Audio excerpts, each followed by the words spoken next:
some real money in the room. How you doing today, brother?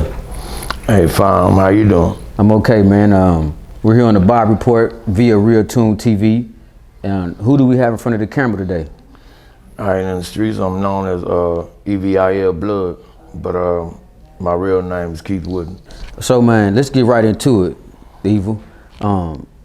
Stop 6 Truman Street, original member.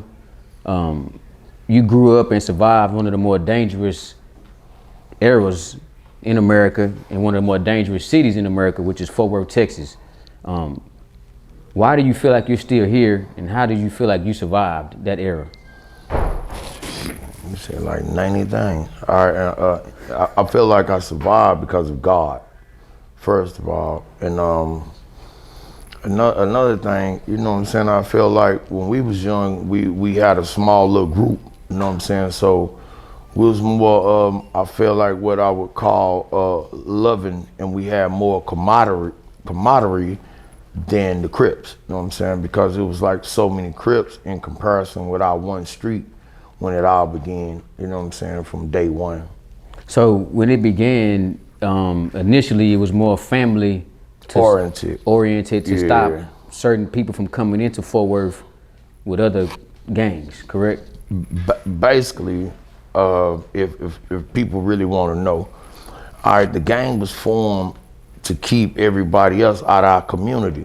Basically, the Crips was taking over the whole Fort Worth, you know what I'm saying? And Truman, when Truman came, basically we pushed them out, most of the 6, you know what I'm saying? But basically all from the projects all the way to Truman, you know what I'm saying? Then when the other Bloods came, that was on EBSP and Village Supreme and all that.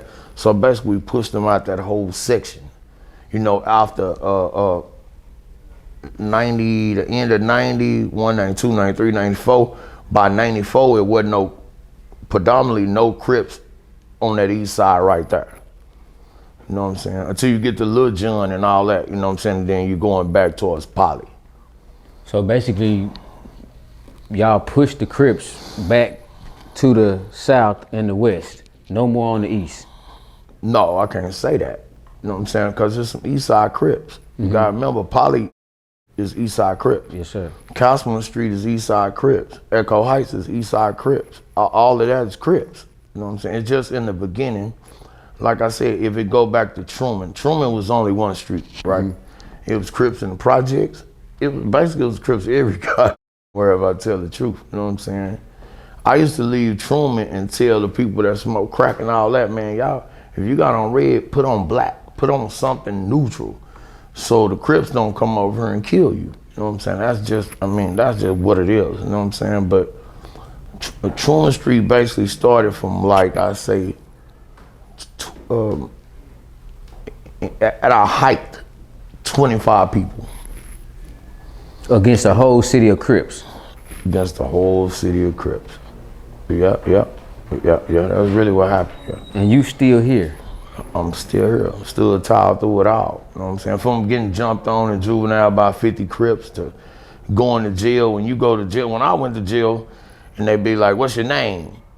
They say your name or whatever, instead of you going into them tanks, because before you can get in them tanks, like everybody been in jail in Tarrant County. Okay, Evil, so the year is 1991, and this is when there are only one set of Bloods in Fort Worth. Yeah, period. Truman Street. Truman Street. And there wasn't any more Bloods in Fort Worth until 92, 93? Yeah, 90, before, I believe, I don't know if ROB came before Norris or they came around about the same time, because Lil Pat is the first Blood that got killed out of Fort Worth. And Lil Pat was hanging with us, but Lil Pat ended up going to starting his own set. You know what I'm saying? He the first Blood that got killed. He got killed on Village Creek in Berry, you know what I'm saying? He the first Blood that ever died in gangbanging, and then no more Bloods die for probably about the next 2-3 years. Not unless they got killed by some Bloods. You know what I'm saying? Ain't no Crips. Ain't nobody from Truman. Let me make sure I get it right. It ain't now Blood from Truman died in no gang violence from the time I got in the game, from the end of '90, first from Truman died was confused. That's like in '94. You know what I'm saying? Ain't no Truman Street Blood or Paru got killed in none of that time. In '94, is that the year that the Crips were like pretty much gone from? Yeah, they pretty much gone. Now it becomes Villa Supreme, EBSP, East Berry Street, Paru. It's already Norris, it's already ROB, you know, so they got Meadowbrook, you know what I'm saying, that part of the east side. You gotta remember the east side is big, it's not just a little box. Yeah. You know what I'm saying, Meadowbrook is the east side, you know what I'm saying, all that, you know what I'm saying, so the ROB dudes, you know what I'm saying, the ROB dudes came in and they had took over their section. So the ROB dudes took over their section, which is basically from Meadowbrook by where you got that McDonald's and that Exit 29. Yeah, pretty much. You got it better than me, boy. Yeah, hit that whole lane, go all the way in that whole box to Meadowbrook, come all the way down Sandy Lane, back around that whole area, all the way back up till you get to Regency Oaks. They got that on lock. So now that's, you know what I'm saying, now that's a blood neighborhood. You know what I'm saying, from Regency Oaks. Then you got Norris, which Norris, you know, they ain't number 2 steps from us. You know what I'm saying? So Brown, they got the Nutty Block, they right there now. So that check make that side of the east side, you know what I'm saying? And then Truman was already pushing everything all the way from the projects to Monaco to Americana to everything out. You know what I'm saying? So I think Monaco started in '91 and I believe it ended in '93. You know what I'm saying? From us pushing the line, you know what I'm saying, on that east side. But now we got help, you know what I'm saying? Yeah. So now, you know what I'm saying, it start pushing everything back. Because before that, all that was Crips. Americana was Crip, Ambassador was Crip, everything up and down Lancaster was Crips too, from Prince Quarters all the way to Monaco. And I don't think there's nothing else really down there, you know what I'm saying? And then eventually the Bloods migrated into Park Central, Americana, and the Ambassador. So once the Bloods went over there, oh, that was ours too. You know what I'm saying? So ROB, Regency Oak Blood, was that a faction of Truman Street? No. It was their own thing? They their own entity. You know what I'm saying? It's just, my homeboy Confused said he met some more Bloods. And it just ended up being people we knew from school, you know, basically blow them, you know what I'm saying? So it would blow them and they was over there, and then we met them. We didn't even know they were rocking like that, you know what I'm saying? So Confused, when we went over there, then we met them, which we already knew them. So, you know what I'm saying? Then we just clicked up together, because that's like, it's like you, when you go to jail, right? But I ain't even gonna say, I can't skip over juvenile though. Because in juvenile, right, it ain't no Bloods in there nowhere. I'm saying in the beginning. When I was locked up in juvenile, if I see a that's a Blood, I'm happy as a motherfucker. It just ain't nobody didn't claim Blood back then. You can't even catch an in red. When you seen an in red, he was about that life. Yeah. You know what I'm saying? That's just what it is. It wasn't no Blood. Didn't claim Blood back then. You had to be really on that to claim Blood back in the 90s in Fort Worth, Texas, is what you're saying. Exactly. And half the niggas that's Bloods now was Crips before. Or either they were blue. I ain't gonna say all of them. But most of them, you know what I'm saying? Most again that claim, and there's really a lot of people from EWP and, you know, over in that area, you know, like towards Castleman and all that they claim, you know what I'm saying, they start claiming Blood later, you know what I'm saying, but they already was a Crip before. I don't know if they got initiated or not, but you know, like, you was predominantly wearing blue. You know, gotcha. I'm just put it like that, not to just take nothing from it. Gotcha. But you know what I'm saying, later on, you was a Paru and all that, you know what I'm saying, but this later, you know what I'm saying, this like 94. Do you think they might have came over to the Blood side because of the Bloods was popular? No, they came over to the Blood side because their neighborhood started beginning to be, and in Eastwood it's not Bloods, they Paru, that's EWP. Gotcha. You know what I'm saying? See, that's a whole nother story though, but I'm gonna go ahead and tell it. All right, people always talking about how No, and I even heard people that's on the West Coast, you know what I'm saying? On Truman, it was power rules and blood. You know what I'm saying? That's why you see Terry on the thing. He said we East Side Truman Street power rule gangster blood. Because you gotta remember when we got jumped in and all them niggas out of California, they all power rules. You know what I'm saying? It ain't nobody that was actually from Cali that was a blood, period. My relative, Big Evil, he's a Shelley Street power rule. The other people that's from Skyline, I ain't gonna call their name and all that because they may not want me to. But all them big, you know what I'm saying, they 6'9" Skyline. And even my other guy, big homies, they from all Skyline, they all power rules. It wasn't even no bloods that could jump you in.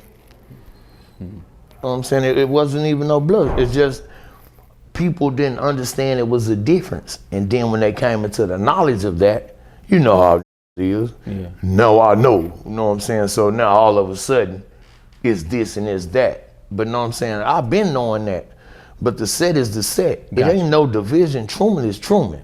Gotcha. You know what I'm saying? Despite what you want to claim from it, we still going, the overall cause is the same. Yeah. You know, but you know how you can get a little information. Yeah. Now he think he better than somebody else. Yeah. You know what I'm saying? I've been knowing that. When everybody else on Truman was getting a TSB on their arm, I been got this TSP. Yeah. You know what I'm saying? Because I remember I hang with the big homies, you know what I'm saying? And my relative already gave me the game about it. I just was so young, I didn't care. As long as I was doing what I supposed to been doing, representing this red and this burgundy and all that, I didn't care about that. I didn't care the difference between a blood and a power rule because it was all the same. Mm-hmm. It was still CK. So I didn't care about, you know what I'm saying, which all of it's the same to me. Because all out of blood or root, whatever I say, that's what I said. You know what I'm saying? But it's basically all the same. I really don't see the difference except in Compton, in California, you know what I'm saying, all of them is rule sets. You know what I'm saying? Then you get to LA, basically all them blood sets, you know what I'm saying? But whatever, everybody still, the rules still scream, what's up blood or what's up root? Everybody don't know. It's like the same commodity, man.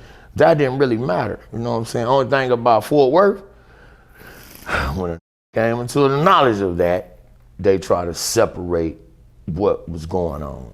Gotcha. That's how basically Truman came into a conflict. But that's a whole nother story. Let's stick to the script though. So recently, OG Percy gave you a shout out on Real Tune TV.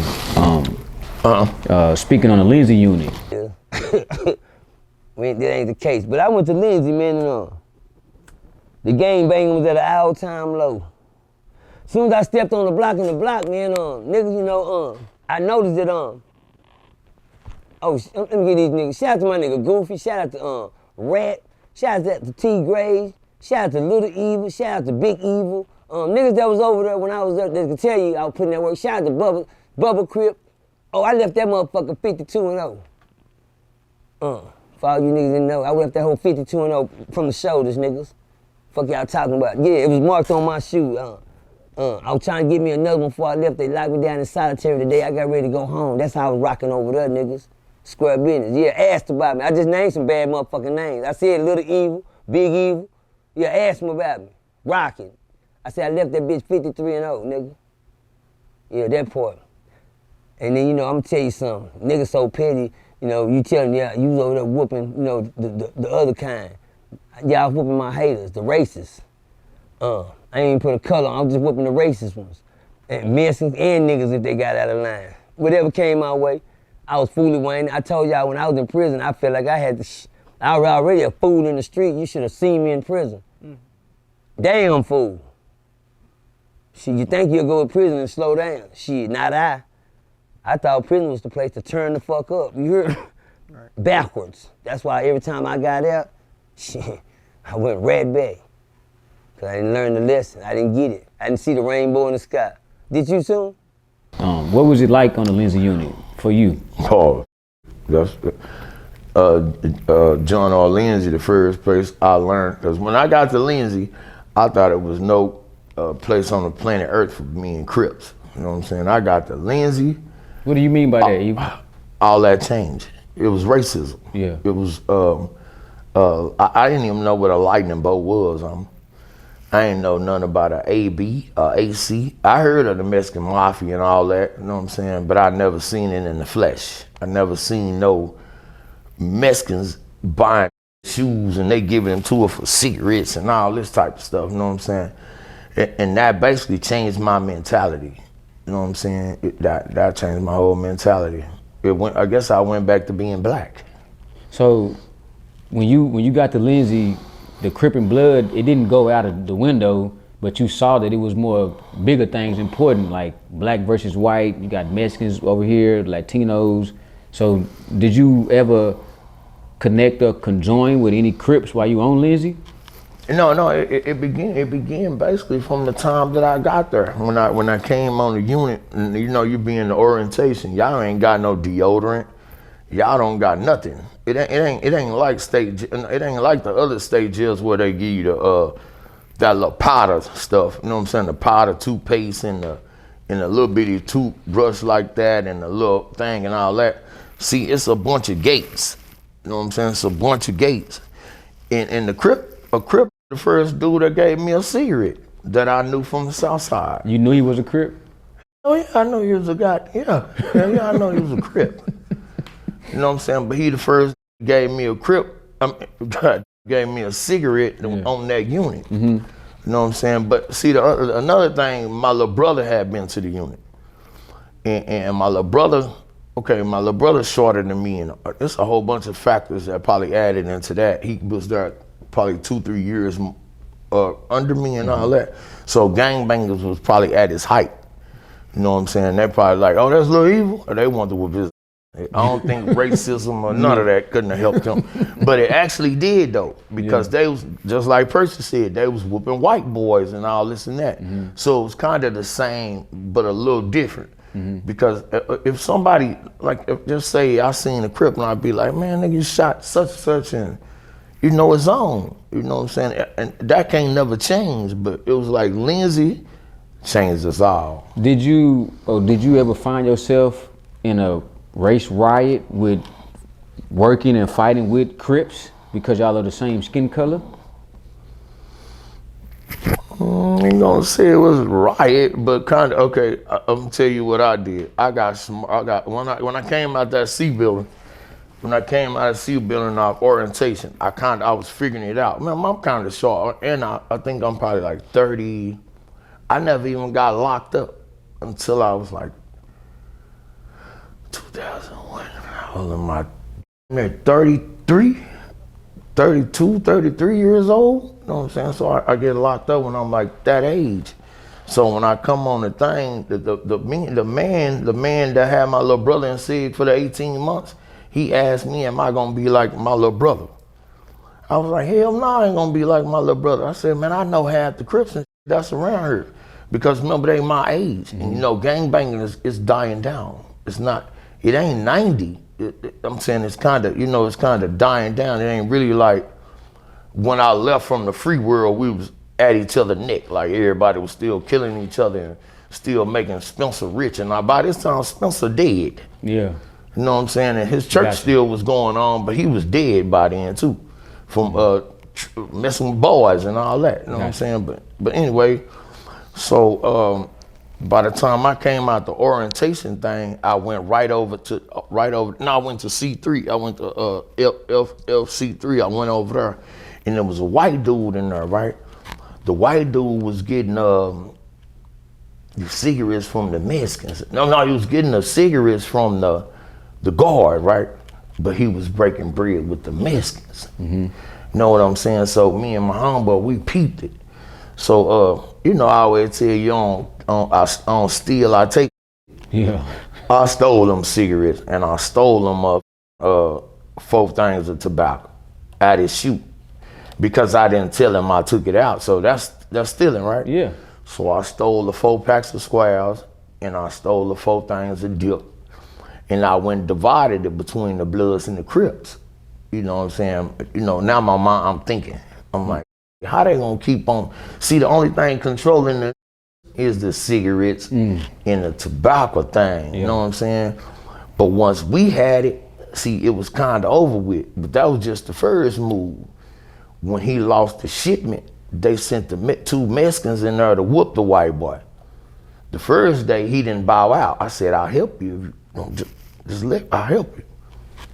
It's okay, it's okay. They knocked his teeth out and everything. I guess he didn't want that to happen the next time. The next time they came out of place, I said, man, I got you if you just let me. I said, just break bread with us and we'll protect you. He done it. He said, man, I'll give you half of everything. Just don't let them jump on me. I'm like, hey, blood, y'all, come on. Man, they got a 4'1" Mexican came in there. I'm like, man, who he gonna whoop? You know what I'm saying? And the other one probably about 5'1". You know what I'm saying? And they done whooped this white boy probably, I know he probably like 5'11", but he don't fight back or nothing. You know what I'm saying? So we hauled out the Mexicans, sent them back. You know what I'm saying? So after that, you know, when everybody come to the rec yard and all that, so now I'm talking to everybody. I'm like, we can run it. You know what I'm saying? As long as the east side. See, this is a powerful thing right here. I'm gonna get this to everybody around the world.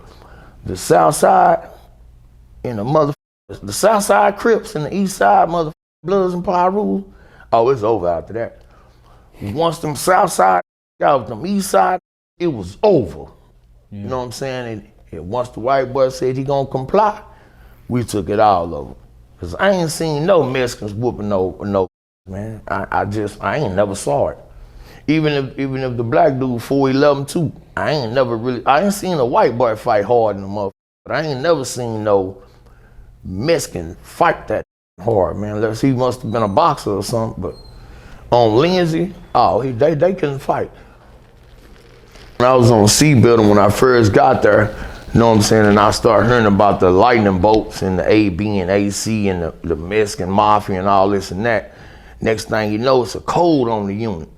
That little dank, he curve flight a white boy off the unit, you know what I'm saying? I see the helicopter and everything, they curve flight the white boy off, it was an F4D where they was locked up in a cage thing where I ain't never seen no like this. It's not right. But it was a F4C too, where you can move around in that little dorm, you know what I'm saying? But I think they was in F4D, where you come out, everybody come out and they give you your tray in a chair. You eat your tray in a chair, so everybody can't take nobody food. But the little dank curf like the white boy that day off the unit, as soon as I touched down on Lindsay in real life. I thought the little was out of Poly, but you know, these days they say he was off the South. But he was a fat little, stocky little came out that bit. He didn't cut off his guy. I ain't even know nothing about this part, because you know, we still got the whole uniform on. Them and cut the pants right here and then made the shirt out of vest. You know what I'm saying? Them just rocking and rolling over there. You know what I'm saying? See, I don't know about this part yet. But yeah, look, come out that bit looking like an essay. He done made his shirt to a motherfucker, like a zip-up thing. They come out there be like, yeah. You know, he hitting up all his homeboys. I mean, you know, he like this. He like, yeah. They walking him down the bowling alley. He finna go to lockup in the motherfucking helicopter, taking the white boy off the unit, man. That's my first thing that I saw when I got there. I guess that's what's putting in my mind, man, this might be racial. It might be more than what I'm thinking. It ain't about Crips and Bloods and all this gangbanging. You know what I'm saying? But that's my first. How often did you feel like it was more about race occur? How often did that go on? From, like I said, from the first experiences, from the first when I got there, like I said, when the Crip gave me the cigarettes, the white boys was giving them white boys deodorant, soups. You know what I'm saying? They were loading them up. Then they gave me a cigarette. You know what I'm saying? My other partner's blood gave me some deodorant and this and that. But one white boy I know was loaded. Niggas took all that. Yeah. From his deodorant to the Zuzus and Lambs and all that. But I'm saying he had half a locker in there where we at. Do you feel like? Because they saying he a AB or he was a AC. You know what I'm saying? But yeah, they were rocking like that. So Eva, did you ever get into it with Crip on Lindsay unit? Oh, one man. Well, I should have knew better than that too. I forgot his name. He was out of Eastwood. He used to follow me around every day and mimic me and everything. And then and then I don't know if the Crips got mad at him about that, But somebody told him I stole his cigarettes. And like I say, man, I don't steal, man, I take. So they told him I stole his cigarettes. So, then they told me. So I think we went to Peel Call or something like that. So when he came back, I was like, man, I stole your cigarettes. It was like he had that battery in his back though. He didn't really want to do it, but he had to do it. You know what I'm saying? So when I did hit him or whatever, we started fighting, I finally, I hit him with a bad motherfucker, you know what I'm saying? And everybody knew he was in Egypt on Mars or wherever the fuck he was at. But I started set tripping and gangbang, you know what I'm saying? I started, disrespecting the Crips and all that. But the only people was in this thing with me was old Stop Six, like Chubb and the old dudes that smoke yay that be at the car wash and all that, you know what I'm saying? So, but now I'm on some gangbanging, you know what I'm saying? Because now me and him done got into it, and it's like I feel like y'all put the key in the little dude back because he been hanging around me and talking like me and walking like me for the last 2 months. You know what I'm saying? So and I end up banging him up. Or whatever, you know what I'm saying? And then what's so cold about it, it was like, here go the cigarettes right here. So it had to be a partners through the cigarettes right there, and they done got you done like that, but whatever, yeah, I did. I had one fight over, that ain't gangbanging though, that was over cigarettes. Yeah. I have had no gang-related fight on John or Lindsay, no, period. That was over cigarettes, you know what I'm saying? Every fight I had was racial, you know what I'm saying? Or motivated by what they had done, you know what I'm saying? Or the movement we was trying to make. How long were you on Lindsay? 11 months. 11 months. And when you got out of Lindsay unit, what did you do when you got back to the city of Fort Worth? When I got back to the city of Fort Worth, I called some of the people that I knew from Lindsay, you know what I'm saying, and got back to doing the same thing. And and matter of fact, you know how they say, what they call it, insanity? Mm-hmm. When they say doing the same thing get you a different result. I never thought about that. I'm gonna give y'all some real. I got out doing the same thing. I was back in John R. Lindsay in 102 days. So after you did 11 months, you got out and you was back. I got back on Lindsay unit. The people thought I never left. When we came on orientation, when you sit in the, you probably don't know about it, but everybody that been on Lindsay, they know when they send you the medical and all that, they get to talking to you and all that, how you get the little crazy pills and all that old dumb. I walked out that motherfucker and went and got me some ice cream with the people that was there before. And then the guards thought I never left. That's how fast I came back from being that ignorant. Yeah, I came back to Lindsay in 102 days in real life. I was right back on that bus. How long was your stay this time? The next stay was 14 months. I was vicious then that time. The first time I tried to be a model inmate. The first time I had no fights. I slapped a white boy from Putin, you know what I'm saying? And we smelled it and I slapped out of him on the top bunk. And then that's and then we hogged a white boy for his cigarettes. The same old little routine. We hogged a white boy for his cigarettes and dip and all that. You know what I'm saying? The same thing I learned the first time. Just the second time, I knew everything. You know what I'm saying? I knew every goddamn thing. So second time was like a cakewalk. You know what I'm saying? But I went to lockup. I only stayed, like in the regular buildings for like a month or two. Then I went to FOC. But the most was over there. And then the guards on FOC, right? They racial and everything, but they bring you alcohol, they bring the cigarettes, they bring everything. It's just about if you say him. If you say him, when he put you in there, he gonna call certain people out that he know in that thing and be like, hey, him right there, him right there, and him right there. All right, we got you. All of them, they finna get beat. All the other white boys, they riding they bumps and shit. You know what I'm saying? Now the Mexicans, they gonna fight for their certain Mexicans. You know what I'm saying? But most of the time the Mexicans got the Mexicans, but you can get the white boys, you know what I'm saying? The white boys either gonna fight or bust 50, you know what I'm saying? But you only can spend $35 in there, and you only can buy hygiene and envelopes. So either he came in with a bag and you make him ride and everybody fighting for him, or other than that, you know what I'm saying? It's just like basically all the white boys get hauled unless he just fight hard than a mother. And then another white boy gotta come fight for him too in order for him to have him. Yeah, it was some real life race going down in there, man. No, okay, the other part of when I got there in 2001, it was Lil G-Lo, the one Percy talking about that was talking about him. He was in G building. He was the one that walked around with the whites and everything, so he can give a brand new white boxes and everything like that. Another thing, I can tell the stories about my partner because half of them dead. G-Lo died too, you know what I'm saying? G-Lo dead too. I don't know, the police killed him or he swallowed some drugs or whatever and he went to the county and he died. So R.I.P. Lil G-Lo, Truman Street in peace. All right, another dude that was there was R.L. He from Truman too. You know what I'm saying? He was there too. He passed away too, or somebody murdered him, you know what I'm saying?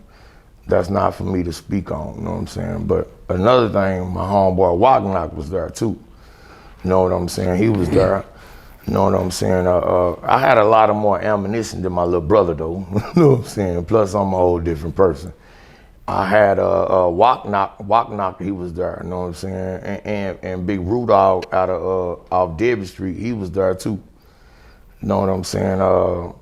Yeah, I had more power. It was from when my little brother was there by himself with them little dudes, cause all the niggas about his age and his age is about his size. So they wasn't knowing about 120 pounds. You know what I'm saying? We got some people that's like 220, 210, you know what I'm saying, that fight hard and everything. So I think the power was shifted, you know what I'm saying? And like I said, it wasn't about banging. It was more about racism, you know what I'm saying? And I might be forgetting a couple of people. Now, Lil Mike was there. Lil Mike from Truman too, so that's 1, 2, 3, 4, 5. That's 5 people from Truman. That's a lot of power, just right there alone. You know what I'm saying? And I ain't even counting the other Bloods, you know what I'm saying? I think Goofy and them and all them was gone. Red was there. Red was there. Was it any more Bloods there? No, it was some more Bloods from 21st Street out of Dalworth. It was some more blood out of Dallas.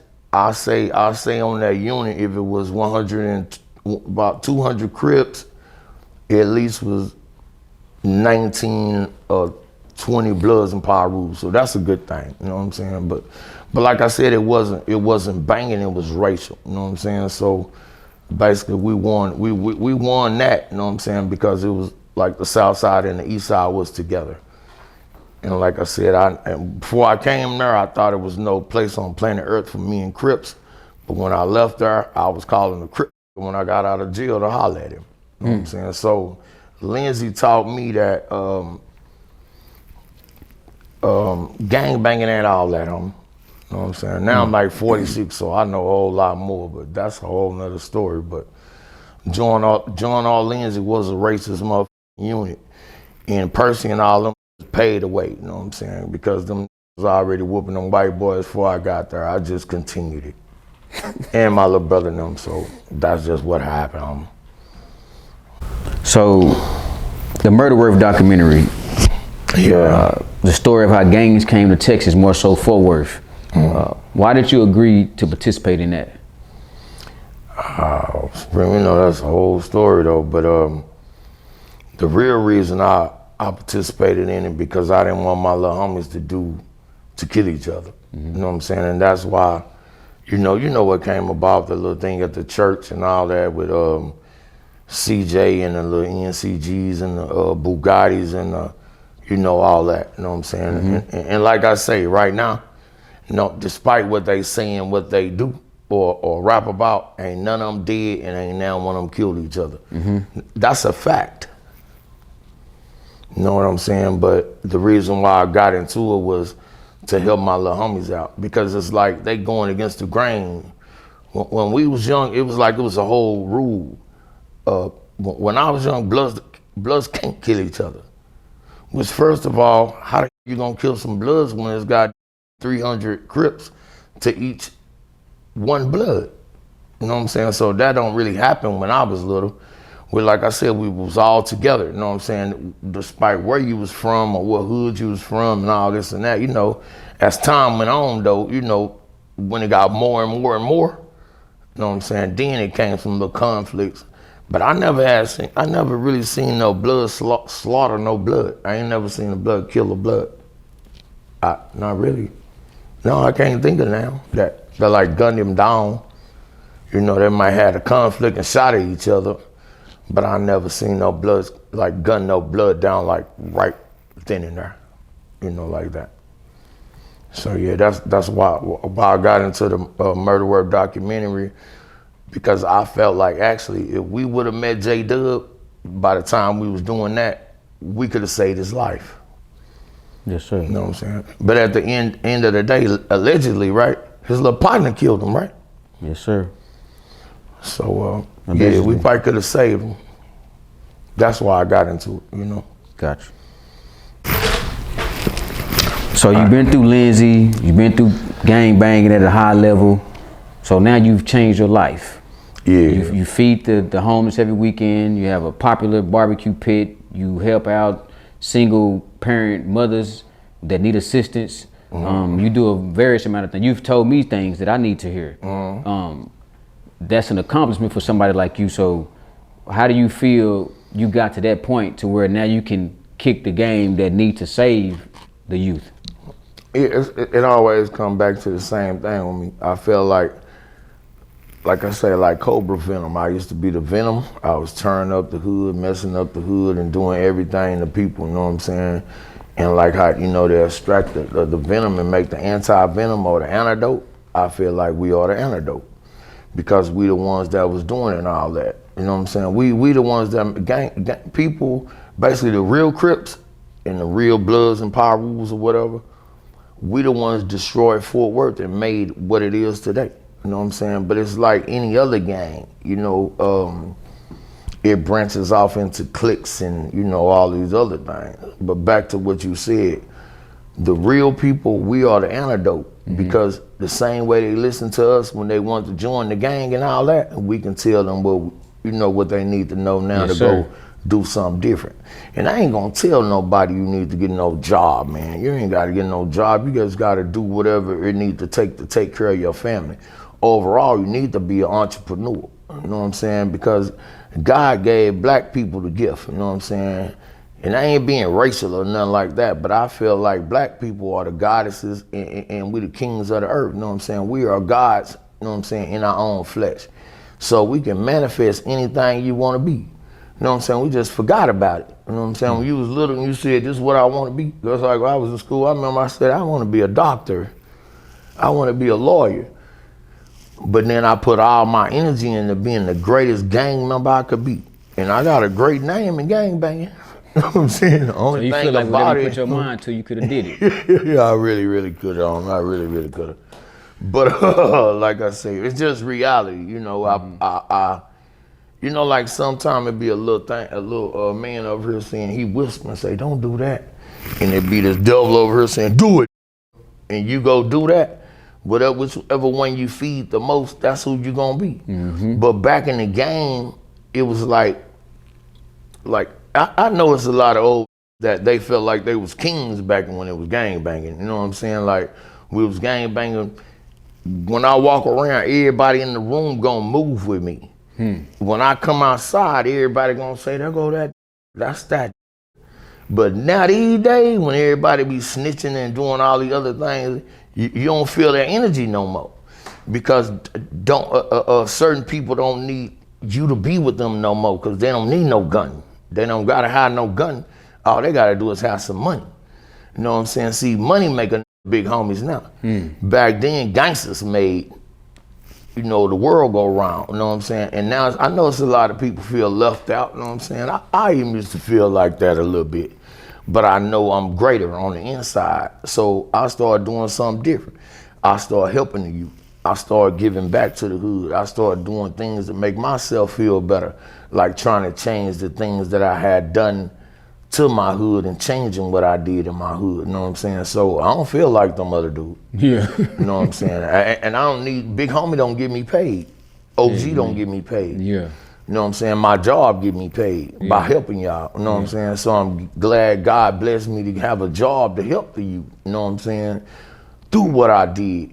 And then it's like, if you don't never go through nothing, you're not never gonna be nothing. You know what I'm saying? You can have a whole bunch of money.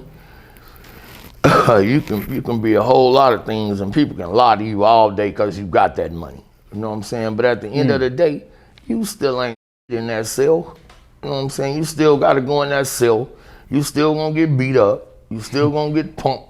And 9 times out of 10, you ratted.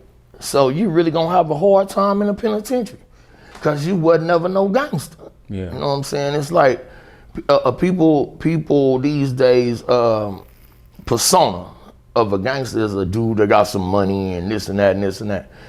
See, when I used to gang bang, you ain't have to have no money. All you had to do was hurt people and shoot everything around. And that's what made you who you are. You know what I'm saying? Like I say, these days, since when 6ix9ine did that, and he got out of jail, and he walk around here right now with $1 million saying, hey, you can't do this, you can't do that. No, they can't do that. But they got way more respect than you do. You got, you know what I'm saying? You got that money from rapping, and God gave you that. You just shouldn't have never went and entertained the gangbanging, you know what I'm saying? And them non-trade that with you, they never should have fucked with you because they should have seen you was gonna tell in the beginning because you was a clown from day one.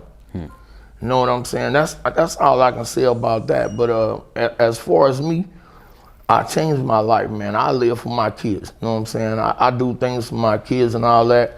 I can't never retract what I did as a gang member, but I'm not gang banging. You know what I'm saying? So I represent what I represent, but I know I turned my negative to a positive, and everybody already know who I am, so I can't say, hey, I ain't this or I ain't that. I'm just being me, you know what I'm saying? If you don't like it, that's just what it is, you know what I'm saying? Come tell me about it. Maybe we can talk about it, or it's however you want to do it, you know what I'm saying? And I'm gonna continue to be me, guys. But I'm just trying to do better and live, man. Leave me alone. Do your thing, and I'm gonna do mine. Hey, real tone, it's some real money in the room.